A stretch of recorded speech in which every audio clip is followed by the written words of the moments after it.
Pakistan's national hockey team has once again found itself in the middle of a familiar storm. With the Asia Cup set to begin on August 27th in India, reports have emerged that the team has received multiple security threats. Why is a regional sporting event being held hostage by extremist rhetoric? Why are players who should be symbols of unity and competition becoming targets of intimidation and hate?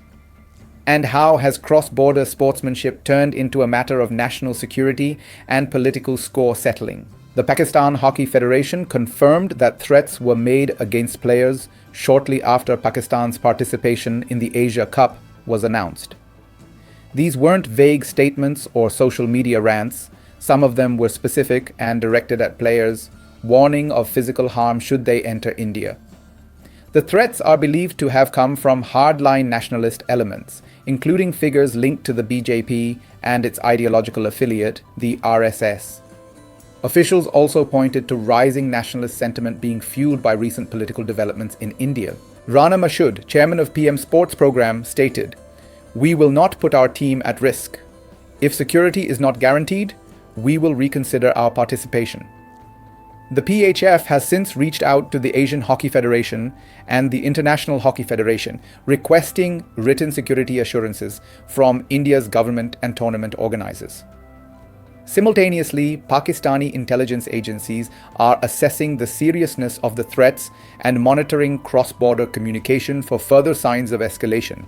This isn't the first time Indian hardliners have targeted foreign athletes.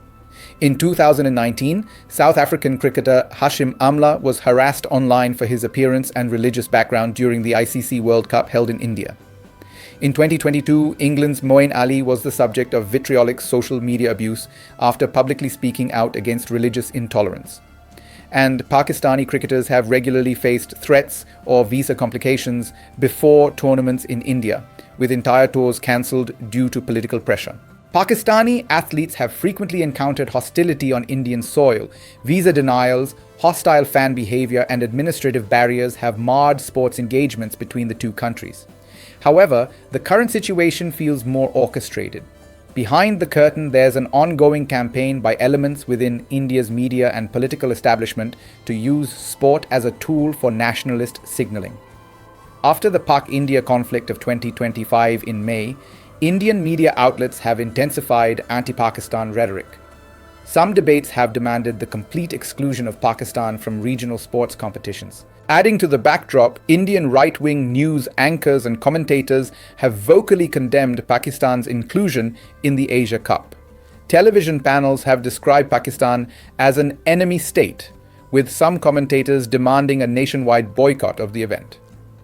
Pakistani officials believe this isn't spontaneous outrage, but part of a calculated effort to escalate tension and drum up nationalist fervor before upcoming state elections in India.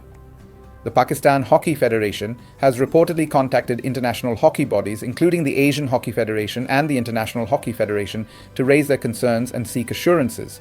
Meanwhile, the PHF is conducting its internal security assessments before finalizing the team's travel plans. Despite the threats, Pakistan's hockey team has continued its preparations. Players are training at full intensity, although the fear lingers in the background.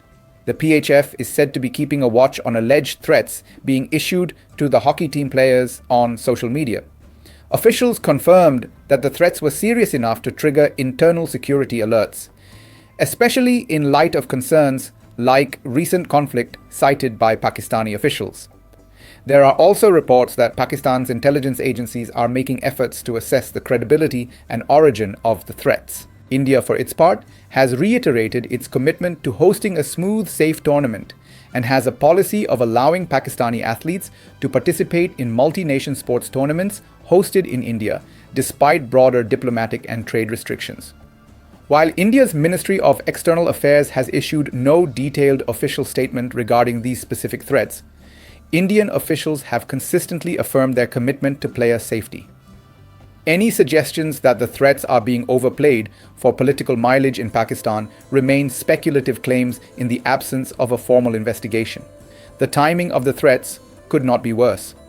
The recent intense conflict has heightened nationalist sentiments in both countries.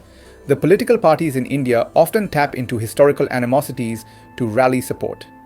In this climate, Even a hockey tournament becomes a potential political flashpoint. For now, the Pakistan Hockey Federation has not cancelled the team's travel, but maintains that the decision hinges on updated security clearance from government and the Indian authorities and international hockey bodies.